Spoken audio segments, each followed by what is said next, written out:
El día de hoy vamos a ver lo que es las vías de administración de los fármacos, todas las vías de las cuales se dispone para administrar los fármacos a los distintos pacientes, según el tipo de patología, según la urgencia que tengamos para alcanzar la eficacia. Entonces vamos a ver cada una de las vías, clasificar las vías de administración también de los fármacos. Vamos a hablar un poco de las reacciones adversas medicamentosas, de que este tema es muy importante, ya que tendremos la decisión en cada paciente que estamos manejando, tendremos la decisión de indicar una u otra vía en dependencia, pues, del plan diagnóstico terapéutico que hayamos planteado. Les saluda el doctor Jairo Cerrato. Es un placer estar con ustedes nuevamente. Y les invito a revisar paso a paso la charla.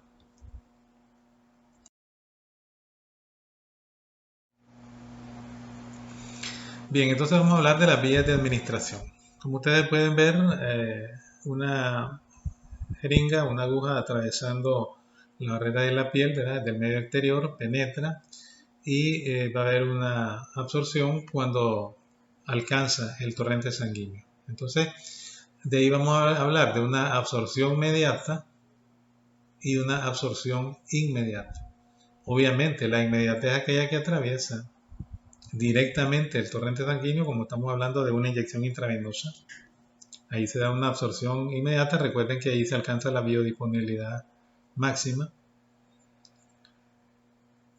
Pero recuerden también que alcanzando la biodisponibilidad máxima tiene más riesgo de reacciones adversas medicamentosas más rápidas del paciente. Entonces siempre tenemos que tener precaución cuando hacemos uso de una vía parenteral, o sea, una inmediata, como es la aplicación del fármaco directamente al torrente sanguíneo.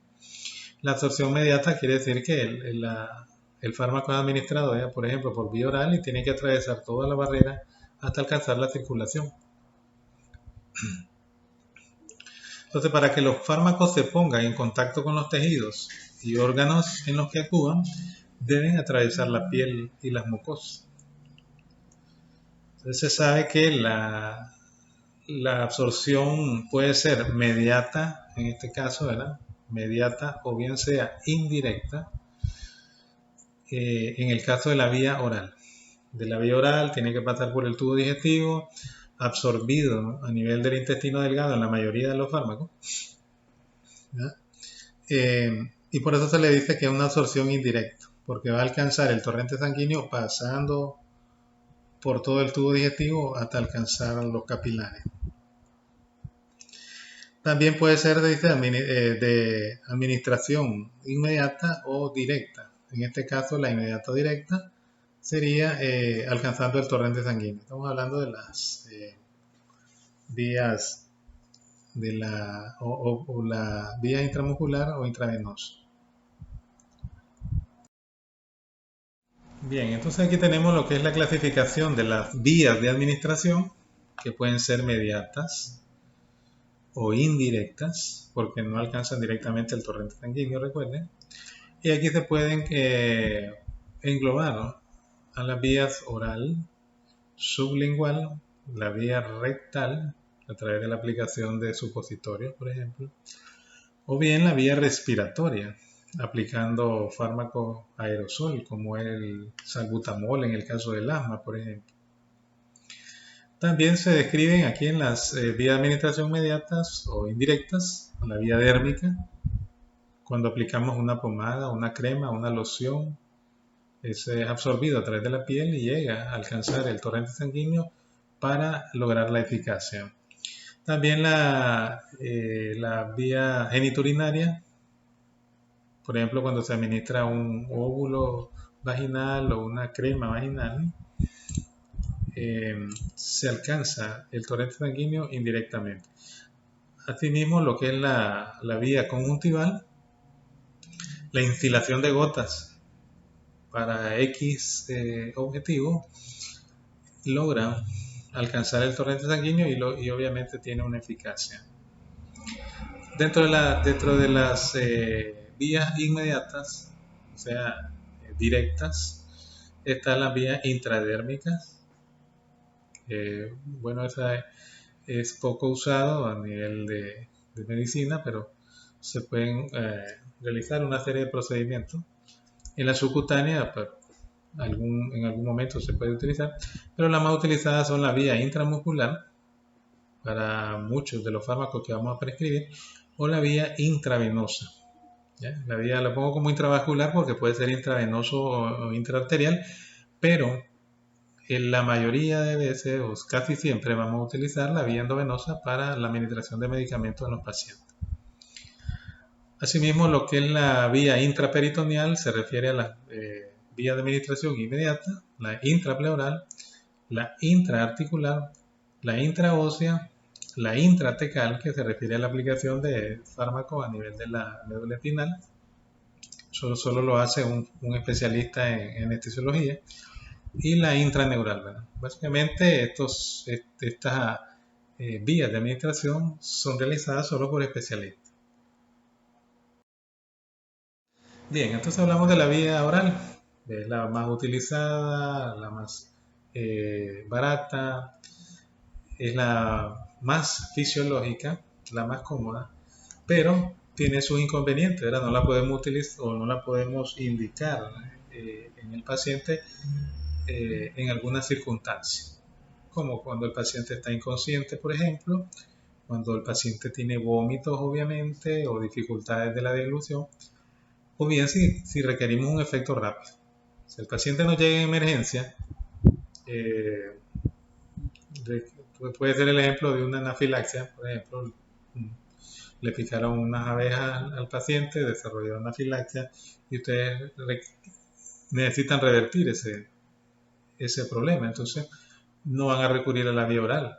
¿Por qué? Porque la vía oral, recuerden, es una vía indirecta, tiene que pasar por el tubo digestivo, absorberse a nivel del intestino y eso lleva su tiempo. Entonces van a requerir de una vía, no de una vía enteral, sino una vía parenteral. Entonces hablamos de las vías enterales, las que tienen que ver con el sistema digestivo. La vía oral, la vía sublingual y la vía rectal, ¿verdad? Entonces, en el caso de una emergencia, vamos a utilizar la vía parenteral. Puede ser intravenoso en la mayoría de los casos, puede ser intramuscular. ¿Ve? Entonces, en las vías enterales pues va a haber problemas en algún momento en lo que es la absorción. Y eso, la absorción de esto depende de la biodisponibilidad. Recuerden que la vía oral va a tener menor biodisponibilidad que una vía parenteral. ¿Por qué? Porque se disminuye, hay eliminación presistémica por el efecto del primer paso, ¿verdad? O bien por las características del fármaco, ¿verdad? Entonces, la vía oral, aunque es la más utilizada, pues tiene sus problemas en algún momento. Decíamos entonces que la vía más utilizada son las mediatas, o sea, indirectas, y la oral, y de ellas la oral es la más frecuente. Recuerden que cuando hablamos de vía oral, sublingual o vía rectal, estamos hablando de vías enterales. La absorción se produce en la mucosa del estómago, en la mayoría de fármacos, perdón, en la mucosa del estómago y del intestino delgado en la mayoría de los fármacos. O sea que la mayoría de los casos la absorción va a ser por intestino delgado y en algún momento puede ser por la mucosa del estómago. Algunos ácidos débiles son absorbidos en el nivel de la mucosa del estómago. Algunas sustancias como el alcohol, por ejemplo, son absorbidas a nivel de la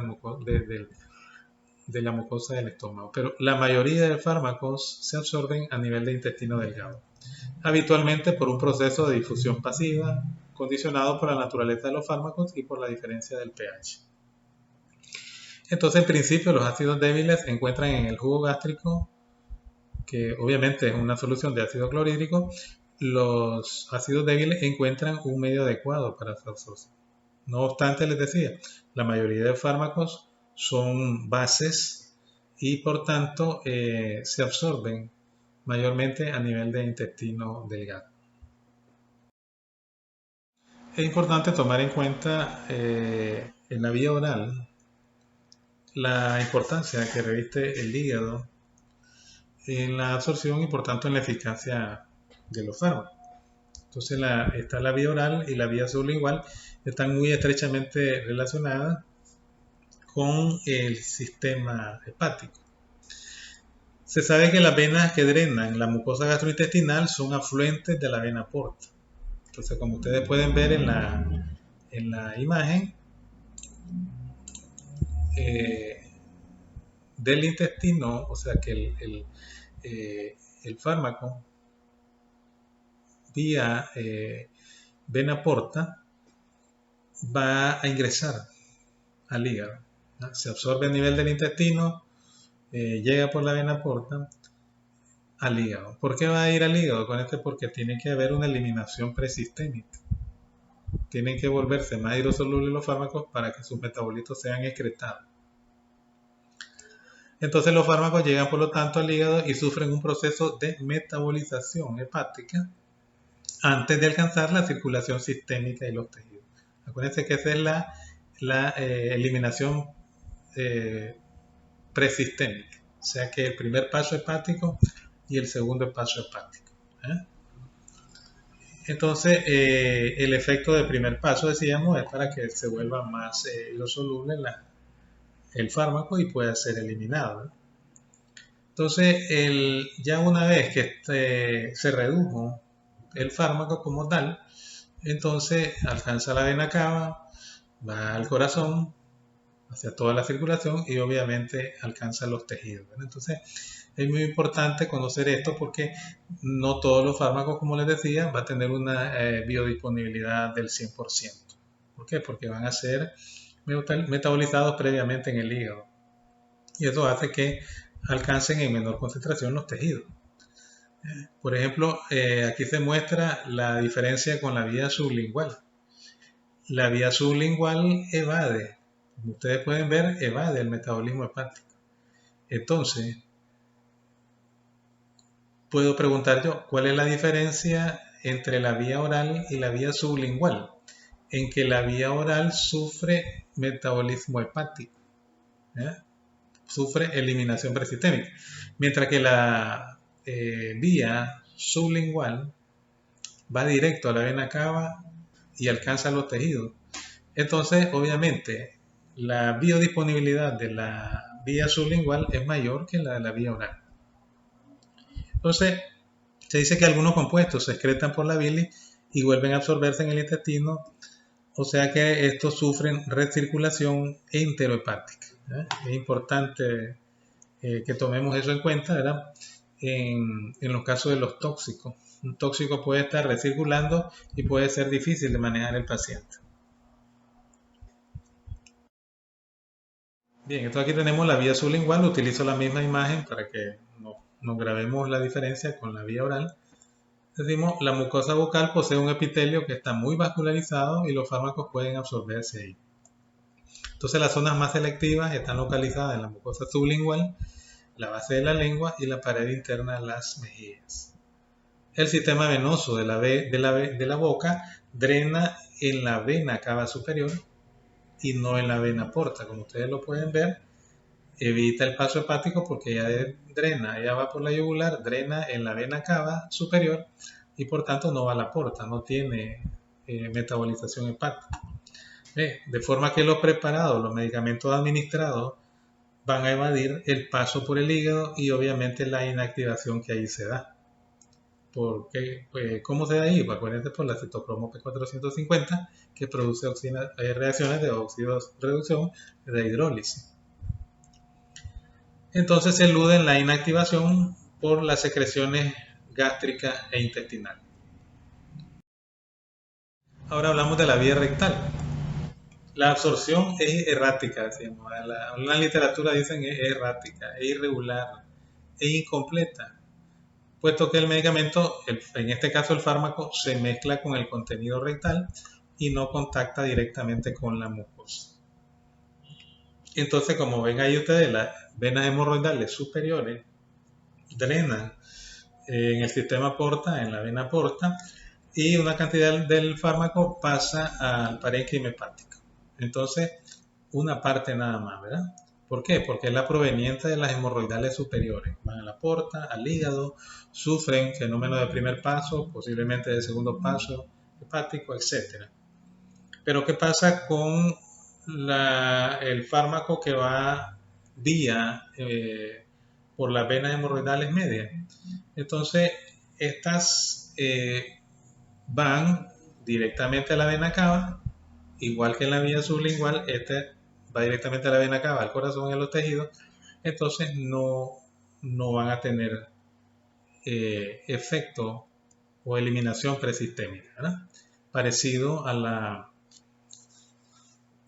la vía sublingual, ¿verdad? Igualmente, la de las venas hemorroidales inferiores igual desembocan en la vena cava y van a ir directamente el efecto hacia los tejidos. Entonces, se dice que los fármacos administrados por vía rectal eluden parcialmente el paso por el hígado, ya que las venas hemorroidales inferiores y las medias desembocan directamente en la vena cava, se evita la eliminación presistémica y entonces obviamente esta parte va a tener mayor biodisponibilidad que la parte que pasó por las hemorroidales superiores.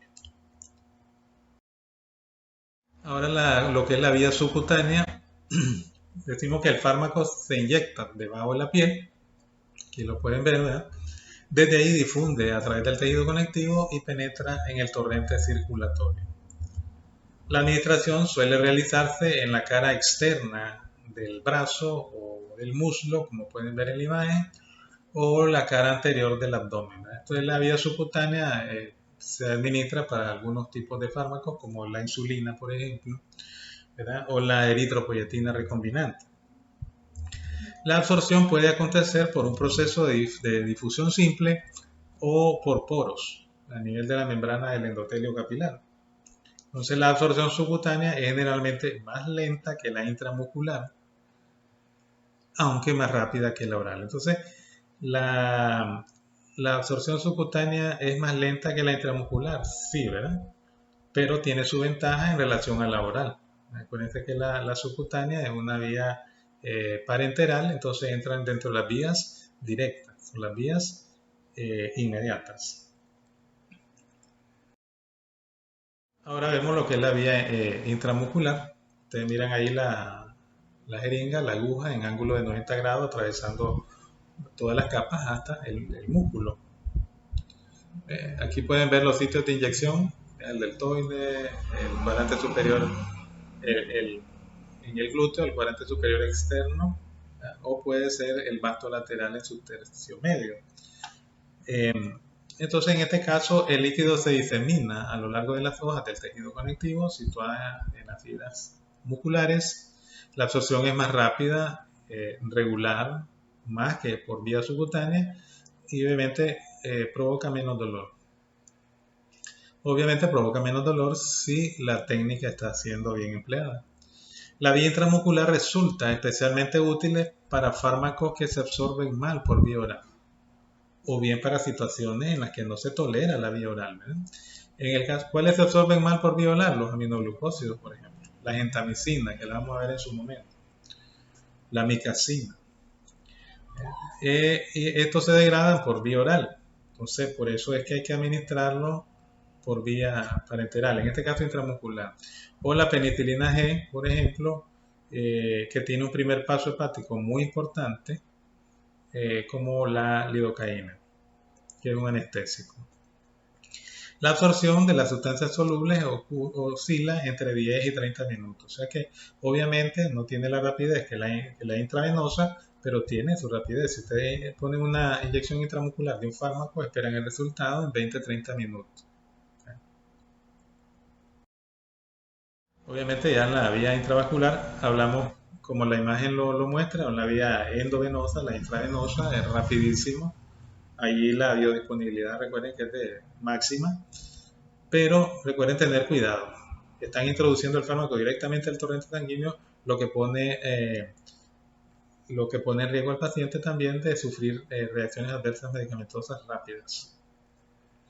El fármaco se administra directamente en el torrente circulatorio y alcanza el lugar donde se va a actuar sin sufrir alteraciones, no va a sufrir eliminación presistémica, va directo al torrente sanguíneo. Entonces esta vía es por eso útil para las emergencias. Como les decía, hay un un paciente picado de abeja, picado de alacrán, etcétera, y llega en estado de anafilaxia, entonces ustedes van a administrar por vía endovenosa rápido un fármaco.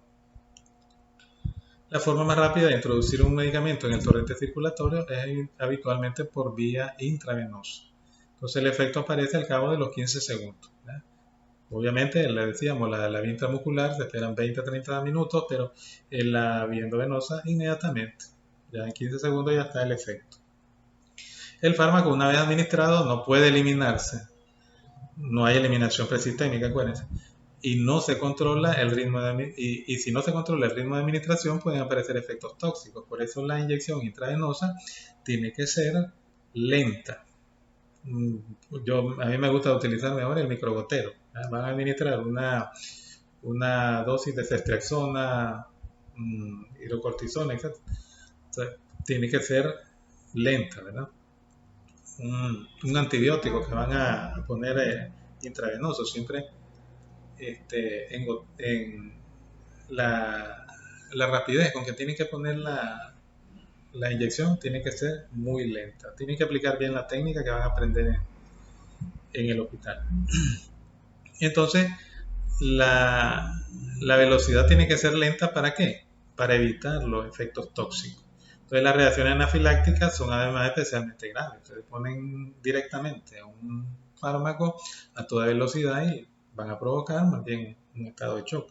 Entonces hay que tener cuidado con eso.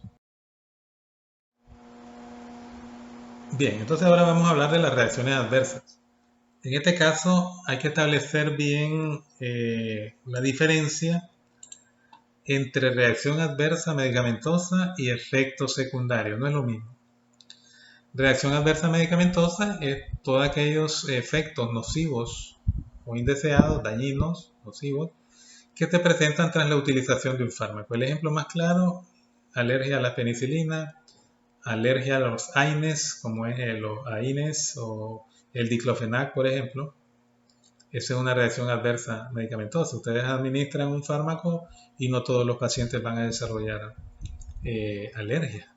Esta es una reacción adversa. ¿verdad? Algo que no se espera en ese paciente, ¿no? pero que potencialmente se puede desarrollar. Esa es una reacción adversa medicamentosa.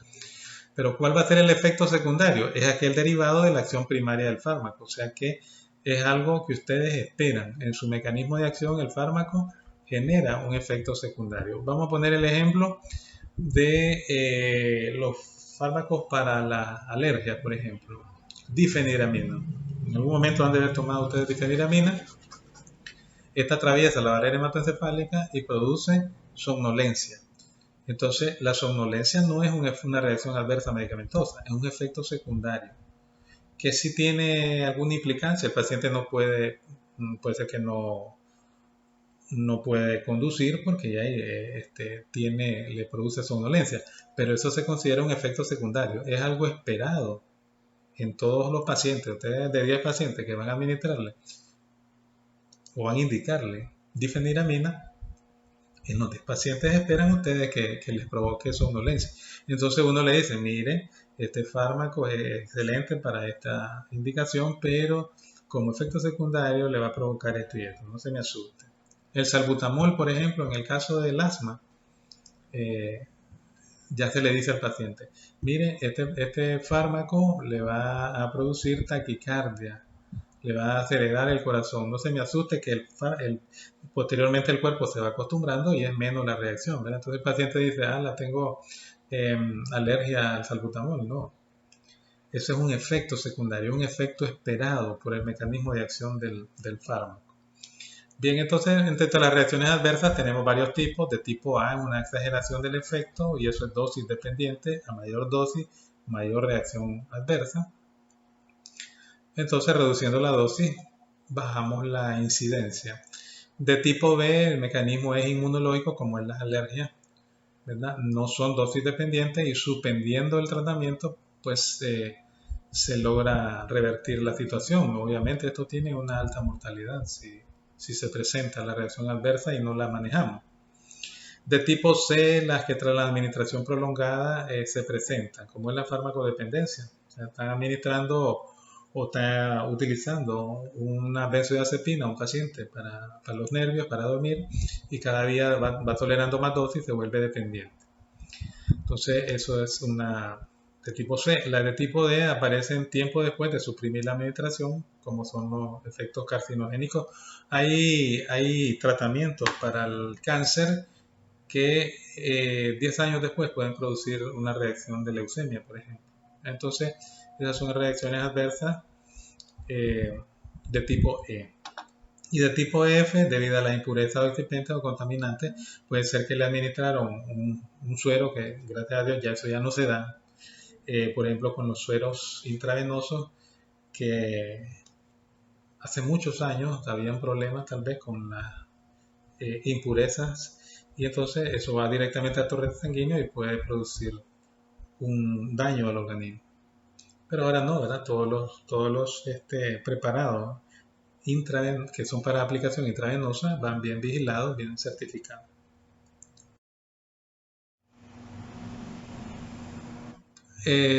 Antes también estábamos hablando de lo que son las interacciones medicamentosas. No es posible que como médico estemos indicando en nuestra receta una serie de 6, 7, 8 fármacos. Eso va a provocar una interacción, este cóctel va a provocar una interacción medicamentosa que va a ser perjudicial para el paciente. Entonces, ¿qué son las interacciones medicamentosas? Situaciones en las que los efectos de un fármaco están influidas por la administración conjunta de otro fármaco u otra sustancia química.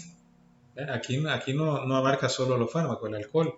Ustedes indican un tratamiento para ameliasis, por ejemplo, metronidazol, indican al paciente y le dicen, mire, en estos 7 días no puede tomar licor, porque desarrolla un efecto de antabús, se llama eso, un efecto de tipo toxicidad.